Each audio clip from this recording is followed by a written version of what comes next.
5a 練習問題。意味取り練習。次に長文の日本文と英文を読み上げます。日本文は3つの段落に、英文は4つの段落に分けて間隔を空けて録音されています。各段落の終わりと次の段落の始めにはチャイム音が入っておりますので、その間にその段落の内容の大意を要約してください。なお、メモは一切取ってはいけません。それでは始めます。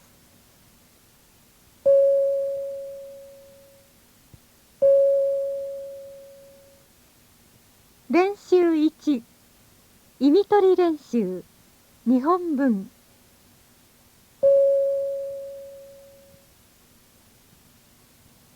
日本では小学校から大学まで一度として作文や論文の書き方についてまともに教えることはしていないようです。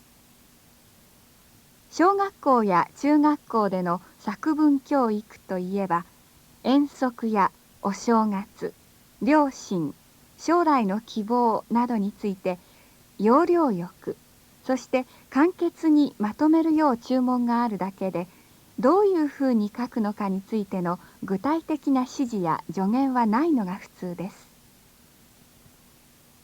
しかもそもそも作文とは文章を作る、あるいは文章の作り方ということで、いわば文章の美しさに重点を置いているように思えます。また高校や大学では論文テストやレポート、あるいは卒業論文が課されますが、これまた書き方についての指導は皆目と言っていいほどされていません。自分で論文の書き方というような本を買って読むしかないのです。この結果、実におびただしい数の分かりにくい文章、論旨のはっきりしない文章が氾濫しています。最後まで読んでも何を言っているのか、何が言いたいのか分からず、イライラばかりさせる新聞の社説はそのほんの一例に過ぎません。これは英語教育にも当てはまります。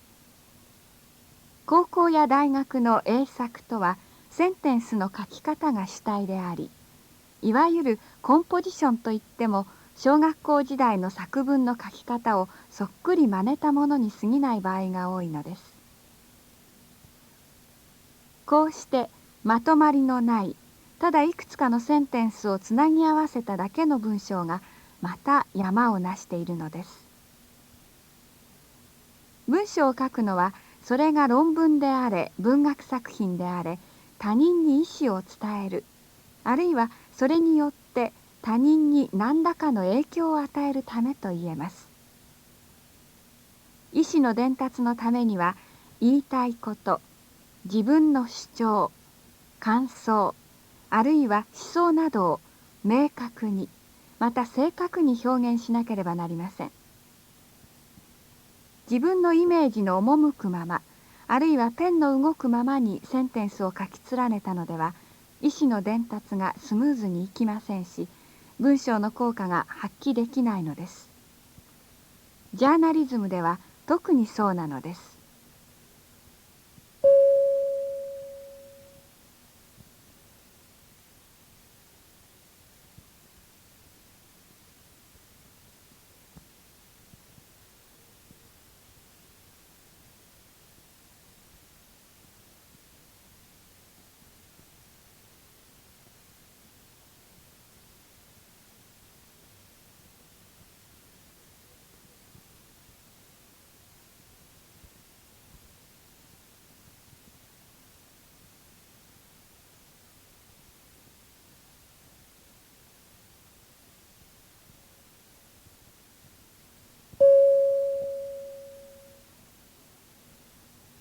前置きが長くなりましたが、ここでアメリカの大学での作文教育について私自身の経験を踏まえながら述べてみます。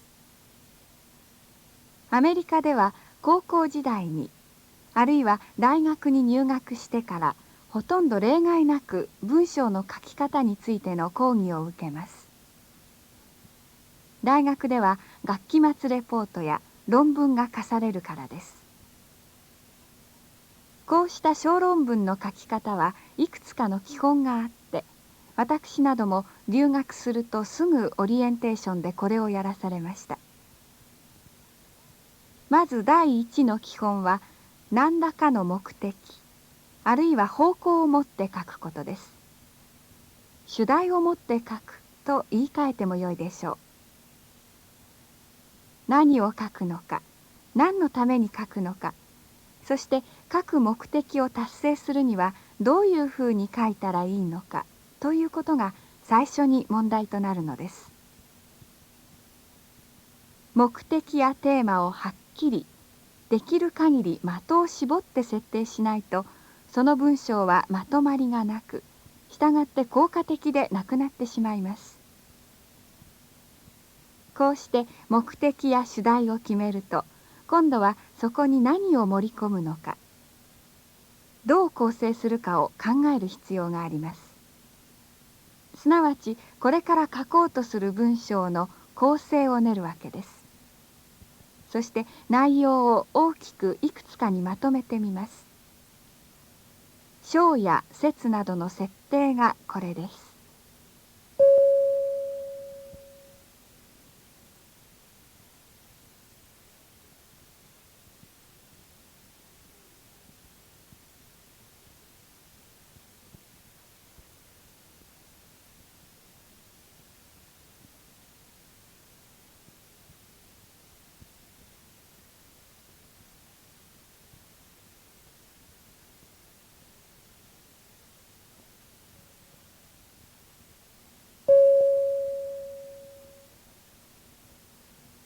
これで構図が出来上がります。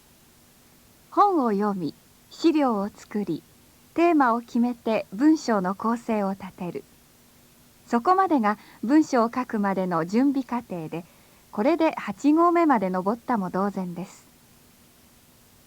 これから実際に書くことになるのですが、そこで一番大事なのがパラグラフです。文章はパラグラフからなり、パラグラフはセンテンスからなります。その意味でパラグラフは非常に重要です。一つ一つのパラグラフが文章の構成要素としてそれぞれのまとまりを持ちながら全体に統一性、一貫性を持たせる役目をするからなのです。最初のパラグラフは一般的な内容から入っていくのが普通です。できるだけ差し障りのないごく常識的なところから始めるのです。これは読者の警戒心を解きつつ、しかも一般的な内容から自分の主題へと読者を導いていく、いわば準備体操のようなものです。そしてちょうど上語のような形に概論から主題文へ持っていくのです。つまり主題になるセンテンスは第一のパラグラフの最後に来るわけです。冒頭のパラグラフがいいかどうか、つまり新鮮味、あるいは魅力があって興味をそそるかどうかによって文章全体の運命は決まると言ってもいいのです。最初の部分および主題が面白いものでないと、読者は第2のパラグラフ以降を読む気がしなくなるし、また書く本人としてもうまくまとめにくいからです。それだけに冒頭のパラグラフには一番頭を使う必要があります。最初のパラグラフに主題となる文章を入れるということは、取りも直さず結論を先に述べるということです。まず主題を述べて、それを論証あるいは説明するというのが文章の基本です。第2あるいは第3以降のパラグラフが、すなわちこの論証あるいは説明をするわけです。これらのパラグラフはそれぞれが一個の小さいエッセイと言ってもよく、したがってそれなりにまとまっていなくてはなりません。と同時に全体の一部として主題を追いながら前後ともうまくつながっていることが肝心なのです。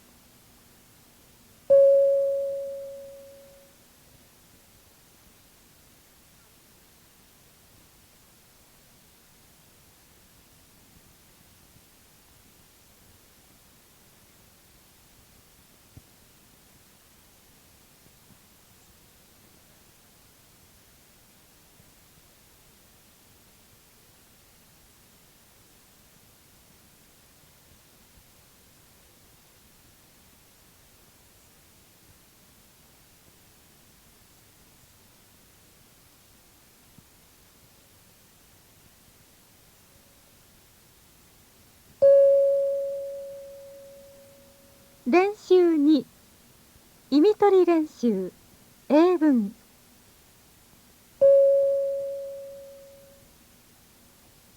First thing you do, of course, is buy some books. I've seen one titled, Speak Japanese in a Hurry. Or, if you have a certain time limit you want to set, there's another one called, Speak Japanese in 3 weeks. If that's too long, there's one out there entitled, Instant Japanese. Or you can attend one of those famous Japanese language schools. They have courses designed especially for foreigners. I went there. The only trouble is that now I can only carry on a somewhat sensible conversation with other people who have read those books or who have gone to that school. Certainly, the Japanese don't know what the hell I'm talking about. Have you ever noticed, for instance, in the morning on FEN, that the only one who understands Dan is Hiroko? And Hiroko, by the way, really annoys me with her half-truths. She ends every day by saying, "A little language goes a long way." She knows damn well the real problem is to get back to Roppongi. Or you can enroll in one of those total immersion courses where you pair off with a genuine Japanese linguist for 8 hours a day, 7 days a week, for 30 days or whatever it is. You speak only Japanese with him, and he with you. The idea sounds great, but when it's over, you're dying to speak English again, just to see if you know how. And because the lessons cost so damn much, you can't go out anywhere, so you wind up home with the family. And after a month of genuine Japanese with this guy, you have 2 or 3 months of genuine English again with the family, and everything is right back where you started.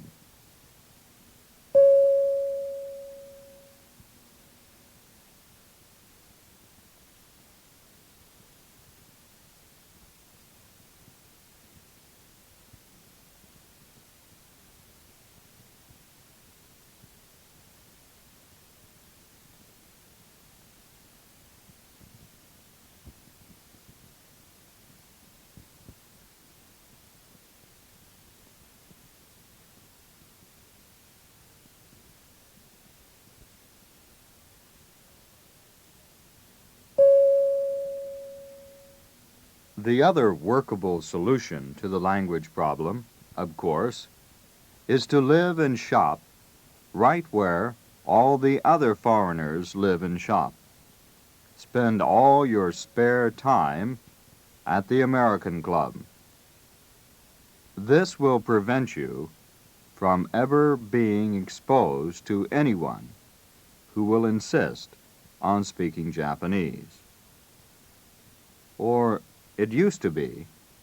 I think you need some at the American Club now. Or you can go to the opposite way. You can arrange to surround yourself completely with Japanese friends, the way that the lovers do, and then that will force you, of course, to speak Japanese.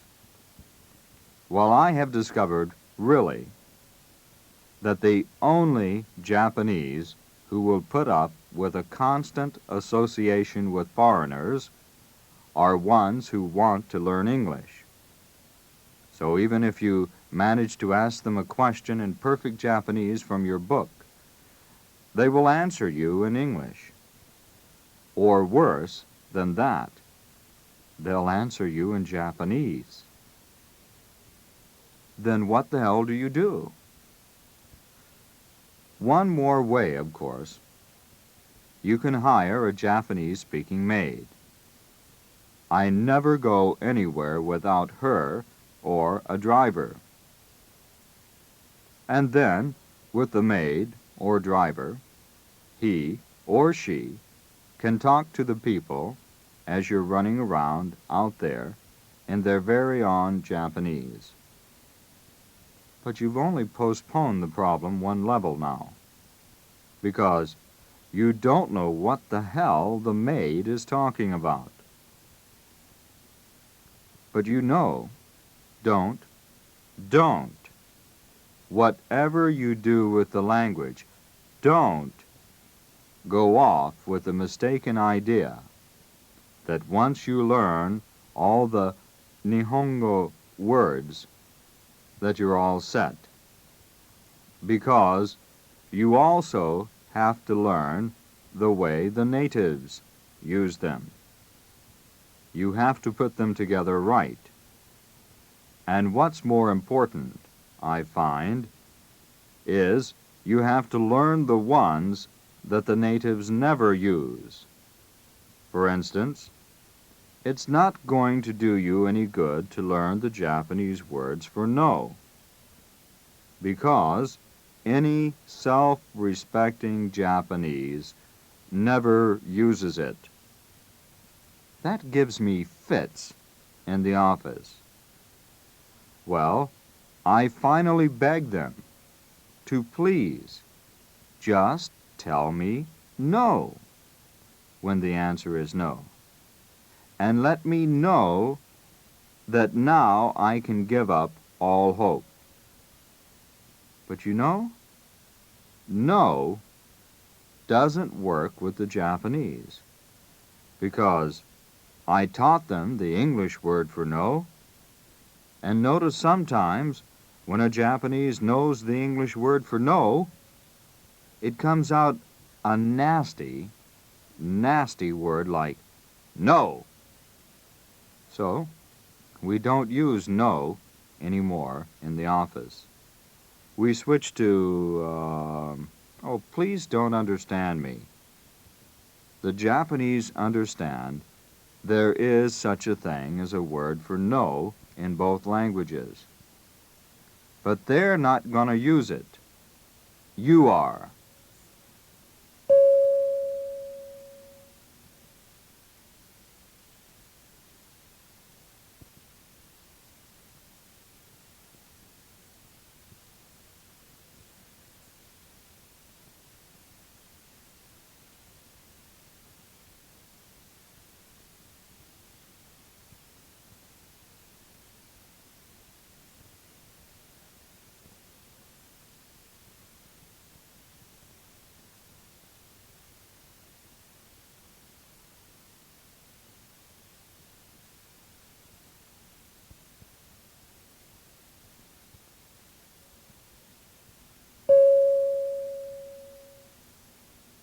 Let me tell you a story to illustrate what that means. First of all, I'm going to give away the whole plot of the story. It's not going to make any sense if you don't know how it ends. But the fact is that you want a couple of pads of blue lined paper. Got that? And the fact is, you stopped into a store that doesn't have blue lined paper. They never had blue lined paper. Okay? That's the plot. Now, the dialogue. You walk in and you say, "Do you have blue lined paper?" And she says, "Blue lined paper?" You say, "Blue lined paper." What size? Well, you know, regular size. How many pads? 3, 4, I don't care. How many sheets to the pad? I don't care, 50, 60. Anyway, you know how long this goes on, right? You have to put up with this for the first, I was going to say for the first couple of weeks. It's the first couple of years sometimes, if you don't get with it. But the point is that she keeps it up until finally you say, "You don't have blue lined paper?" And then she says, "Yes." And that's what she's been waiting for an hour. She has never refused a foreigner anything in her life. I'll tell you one my wife Sarah put me through about a week after we got here. She said to me, "Do me a favor, simply go down to," simply, I hate that word, simply go down to the Keio department store in Shinjuku, please. From Kamikitazawa, that means you have to pack a lunch. There's nothing simple. And get me 3 or 4 rolls of shelving paper. Now what the hell? You can get shelving paper in any country in the world who have shelves, I assume. So I went, and I went up to the girl who wore this button that says, "I speak English." I want you to know how carefully they worded that button. It doesn't say, "She understands English." I assumed those two went together, and so I said to her, "Where can I buy shelving paper to line shelves?" And without batting an eye, she said, "7th floor." So I went to the 7th floor. It was a hell of a big floor. And I went over and grabbed another one of these "I speak English" people and said, "Shelving paper. Do you have shelving paper?" She turned and said something to somebody else, who said something to somebody else, who said something to somebody else, who sent the message back, "4th floor." Well, I'm not going to carry you through the whole store. But I finally went back to this girl and I said, "Look, you told me shelving paper was on the 7th floor. since I left you an hour ago. I have been on the 6th, 4th, 5th, 3rd, 2nd, B1, and B2. I think there may be no shelving paper here, she said. Oh, no. It's on the 7th floor. I'm sorry. On the 8th floor. I said, okay, let's go together. She said, no, maybe 4th floor. I said, all right, we'll go to the 4th floor together after we go to the 8th floor together. Finally, she said, ちょっと待って, and never came back. We line our shelves with the Mainichi Daily News, Japanese edition.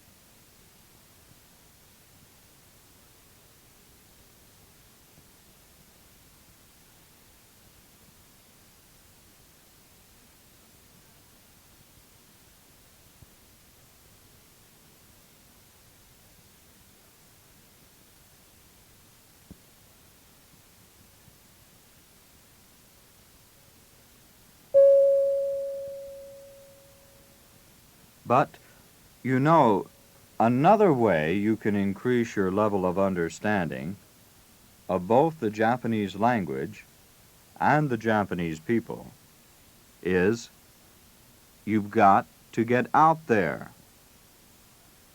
You've got to get around and mix up with them. You'll learn plenty about them. For instance, when you move around, you're going to discover where the Japanese got the idea of stuffing all those little transistors into those little radios. When you see how they stuff all those little people into those little trains. And of course, you're going to see some shocks while you're out there. Probably the worst for wife Sarah is the realization one day that that man facing the telephone pole is really doing what that man looks like he's doing who's facing that telephone pole. But get out there. Take it right out to the discount shops, for instance, around Yokota Air Base.